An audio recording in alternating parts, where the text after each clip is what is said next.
আসসালামু আলাইকুম। আমাদের এই দিকে ফসল লাগানোর সিজনটা মূলত শুরু হয় শীতের শুরুর দিকে। এ সময় কৃষকরা ফসল লাগানোর জন্য প্রচুর পরিমাণে ব্যস্ত থাকে, কারো হাতেই তেমন সময় থাকে না। আমরাও তার ব্যতিক্রম নই। শীতের শুরু থেকেই আমাদের কাজের চাপ প্রচুর পরিমাণে ছিল, যে কারণেই আমরা কোনো সময় বের করতে পারছিলাম না।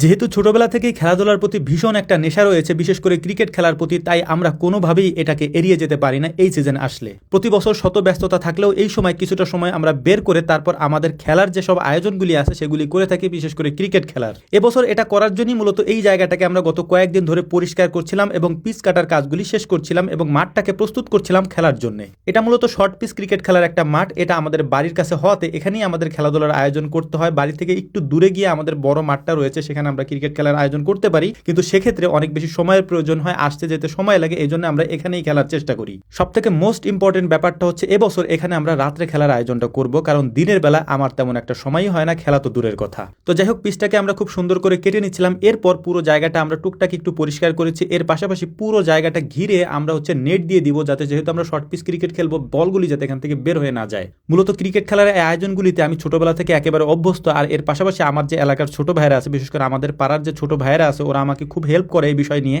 কারণ একটা সময় এরকমও হয়েছে যে 4-5 জন মিলে একটা বল কিনেছি, ওই বলটা হারিয়ে যাওয়ার পর আমরা কান্নাকাটি করেছি যে বলটা কোথায় খুঁজে পাবো। কিন্তু এখন আলহামদুলিল্লাহ সেই সামর্থ্য তো নিজের আছে, কিন্তু ওই সময়টা হয়তো আমার নিজের হাতে নেই। তাই ওই কাজগুলি ওরা আলহামদুলিল্লাহ করে। এর পাশাপাশি আমি ওদের সাথে কাজগুলি করার চেষ্টা করি প্রায় সময়ই। তো মাঠ প্রস্তুতের কাজগুলি আমরা খুব সুন্দরভাবে করছিলাম এবং চারপাশ দিয়ে বাঁশের যে খুঁটিগুলি আছে সেগুলিকে আমরা পুঁতে দিচ্ছিলাম, কারণ এইগুলির মধ্যে আমরা নেট টানিয়ে দেবো, যাতে করে, যে আগেই বলেছি, যাতে বলগুলি বের হয়ে না যায়। আর যেহেতু আমরা রাত্রে খেলার আয়োজনটা করেছি বা রাত্রে প্ল্যান করেছি যে খেলবো এখানে, এই কারণে আমাদের আলাদা একটা প্রস্তুতি নিয়ে রাখতে হবে। রাত্রে যদি এখান থেকে বল বের হয়ে যায় তাহলে ওই বল হয়তো আমরা খুঁজে পাবো না। এই কারণে মূলত চারপাশ দিয়ে আমরা নেট দিয়ে আটকে দিব। তো যাই হোক, আলহামদুলিল্লাহ দেখতে দেখতে আমাদের মাঠের কাজটা মূলত শেষ হয়ে গিয়েছে। আমরা এখানে খুঁটিগুলিকে পুঁতে দিয়েছি, এর পাশাপাশি বাকি কাজগুলোও শেষ করেছি ইনশাআল্লাহ। তো এখন এখান থেকে আমরা চলে যাব। চলে যাওয়ার পর পরদিন আমরা বিশেষ করে শুক্রবারে আমরা এখানে আবার এসেছি। তারপর যে পুরো জায়গাটাকে আমরা নেট দিয়ে আজকে আটকে দিব।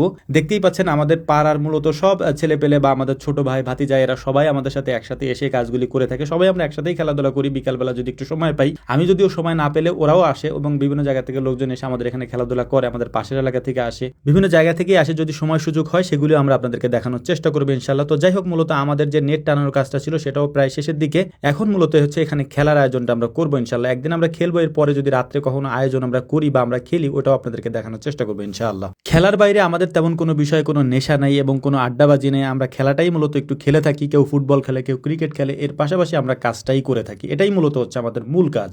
ভিডিওতে গুরুত্বপূর্ণ একটা কথা আপনাদেরকে বলে দেই, যারা আমাদের সাথে দেখা করার জন্য বিশেষ করে শুক্রবারে আসেন, তাদের কাছে আমি একটা অনুরোধ করব, সেটা হচ্ছে যে আমাদেরকে ফোন না দিয়ে বা আমাদের সাথে যোগাযোগ না করে আসবেন না, বিশেষ করে। কারণ আমরা এখন বেশিরভাগ সময় খামারে থাকি না, যেহেতু আমাদের খামারগুলি এখন একটু দূরে দূরে হয়ে গিয়েছে। বাড়িতে আসলে আমরা খামারে থাকি অথবা বাহিরে থাকি, অনেকে এসে ফিরে যান, আমাদের খারাপ লাগে ব্যাপারগুলি। এর জন্য কমেন্ট বক্সে আমাদের নাম্বার দেওয়া থাকে এবং বিভিন্ন ভিডিওতে আমরা নাম্বার দিয়ে থাকি। ওই নাম্বারগুলিতে কল দিয়ে তারপর শিওর হয়ে এবং কথা বলে তারপর আপনারা আসার চেষ্টা করবেন, যাতে করে আমাদের সাথে আপনাদের দেখা হয়। তো যাই হোক, আমাদের জন্য দোয়া করবেন। আল্লাহ তাআলা যেন আমাদেরকে ভালো রাখেন, সুস্থ রাখেন। আসসালামু আলাইকুম ওয়া রাহমাতুল্লাহ। আসসালামু আলাইকুম। আলহামদুলিল্লাহ, আলী ভাইয়ের জন্য আমরা একটা ঘর তৈরি করার জন্য প্ল্যান করেছিলাম, সেটা আলহামদুলিল্লাহ আমরা কমপ্লিট করে ফেলেছি। আজকে আলী ভাইকে আমরা ঘরটা বুঝিয়ে দিয়েছি। একটা জিনিস আজকের এই ভিডিও দেখলে আপনি বুঝতে পারবেন যে আমরা যে যার জায়গা থেকে অসুখী, কেউ আসলে সুখী না। তারপরেও আলহামদুলিল্লাহ আল্লাহ তাআলা আমাদেরকে ভালো রেখেছেন। আলী ভাইয়ের এই ঘরটা আপনারা একটু দেখার চেষ্টা করবেন। আমি প্রথমে আপনাদেরকে দেখাবো যে এইটার অবস্থাটা আসলে প্রথমে কি ছিল। উনি হচ্ছে বিভিন্ন জায়গা থেকে মাটি নিয়ে আসতেন। মাটি নিয়ে আসার পর এরপর হচ্ছে যে ওই মাটিগুলিকে ব্যাগের ভিতর করে ঘরের মধ্যে ঝুলায় রাখতেন, যাতে করে ঘরটা উড়ে না যায় বা বাতাসে পড়ে না যায়। এখন আমরা যে ঘরটা ভাঙতেছি, এই ঘরটা আমাদের দক্ষিণ পাড়ার এক চাচা দিয়ে দিয়েছিলেন গত কয়েক বছর আগে। ওই চাচা মারা গিয়েছেন, আল্লাহ তাআলা তাকে জান্নাতের সুউচ্চ মাকাম দান করুন। তো প্রথমে ঘরের সমস্ত কিছু আমরা খুলে নিচ্ছিলাম। তারপর হচ্ছে যে ভেতরের অবস্থা দেখে আসলে সত্যি অবাক হওয়ার মতো একটা অবস্থা হয়ে গিয়েছিল। ইমামুল আমাকে বলেছিল যে ভাই, এই ঘরটা বেশি দিন টিকবে না, কারণ বাতাসে যে কোনো সময় পড়ে যেতে পারে।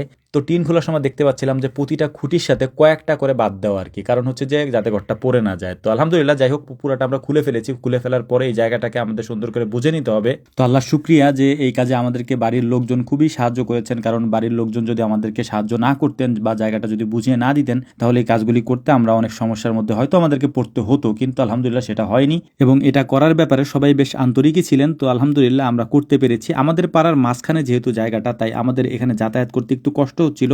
আমাদের বাড়িটা পাড়ার একেবারে শুরুতে, মেন রোডের সাইডে। এই কারণে হচ্ছে যে এই বাড়িটা যেহেতু একেবারে মাঝখানে, তাই যাতায়াতের জন্য আমাদের যেতে একটু কষ্ট হইতো গ্রামের ভেতর পর্যন্ত। তো আলহামদুলিল্লাহ তারপরেও আমরা মাল সামানা নিয়ে এখানে পৌঁছাতে পেরেছি, যদিও একেবারে বাসা পর্যন্ত বা যেখানে আমরা এই কাজগুলি করছি সেই পর্যন্ত পৌঁছাতে পারিনি, কিন্তু আমাদের পাড়ার পোলাপান আপনারা তো জানেনই এগুলো অনেক ভালো আলহামদুলিল্লাহ। তো ভাগ্যগুণে এরকম মানে ভাই বেরাদার পাওয়া যায় আর কি আলহামদুলিল্লাহ। তো ওরা ঠেলে ঠুলে একেবারে আমাদেরকে জায়গা মতো নিয়ে দিয়েছে এবং ওরা আমাদের সাথে কাজ করেছে, বিশেষ করে ইমামুল ওই মূলত হচ্ছে যে আমাকে এই বিষয়গুলোতে সব থেকে বেশি সাহায্য করেছে। মাল সামানাগুলি আমরা নিয়ে এসেছি, এখন আমাদের মূল কাজ হচ্ছে এইটাকে আমরা পাকা করে ফেলবো, অর্থাৎ এই ঘরটা ফ্লোর করে ফেলবো। এই ফ্লোর করার জন্য বাকি যে কাজগুলি আছে সেই কাজগুলি আমরা করার চেষ্টা করবো। এখানে লেবার সংকট রয়েছে, কারণ আমাদের এখানে পেঁয়াজ কোপানোর এখন সময়, মানে পেঁয়াজের সিজন যেহেতু সবাই পেঁয়াজের কাজ নিয়ে ব্যস্ত, যে কারণেই এই মিস্ত্রিদের সাথে বা এই ভাইদের সাথে আমাকে মাঝে মাঝে লিভারের কাজ করতে হয়েছে বা প্রায় দিনই আমাকে করতে হয়েছে, কারণ লোক পাওয়া যাচ্ছিল না, লোকজনের খুবই সংকট দেখা যাচ্ছিল, কারণ সবারই পেঁয়াজের কাজ, এখন আমাদের নিজেদেরও পেঁয়াজের কাজ।